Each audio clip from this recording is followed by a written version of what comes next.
England cricket team के साबिक कप्तान माइकल वॉन ने आईसीसी क्रिकेट वर्ल्ड कप के हवाले से बड़ी पेशगोई की है। सोशल मीडिया पर बयान जारी करते हुए इंग्लैंड क्रिकेट टीम के साबिक कप्तान माइकल वॉन ने पाकिस्तान और भारत के दरमियान सेमीफाइनल की पेशगोई कर दी है। वाज़ेह है कि आईसीसी वर्ल्ड कप के ग्रुप स्टेज के पॉइंट्स टेबल पर जनूबी अफ्रीका 12 पॉइंट्स के साथ पहले, भारत भी 12 पॉइंट्स के साथ दूसरे, ऑस्ट्रेलिया 8 पॉइंट्स के साथ तीसरे और न्यूजीलैंड बेहतर रन रेट के बिना पर 8 पॉइंट्स के साथ चौथे नंबर पर मौजूद है। पाकिस्तान 7 मैचेस में से 3 में कामयाबी के बाद 6 पॉइंट्स के साथ 5वें नंबर पर है। वाज़ेह है कि ग्रुप स्टेज के अख्ताम पर टॉप 4 टीमें सेमीफाइनल्स के लिए क्वालिफाई करेंगी।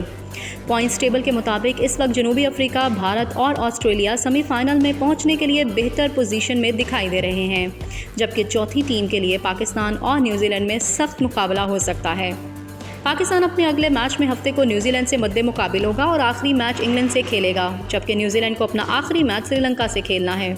सेमीफाइनल में पहुंचने के लिए पाकिस्तान को अपने बकिया 2 मैचेस जीतना ज़रूरी हैं, जबकि अगर न्यूजीलैंड अपने दोनों बकिया मैचेस हार जाए तो वो 8 पॉइंट्स के साथ ग्रुप मरहले का इख्तिताम करेगा, जबकि पाकिस्तान अपने अगले 2 हरीफों को शिकस्त देने पर 10 पॉइंट्स के साथ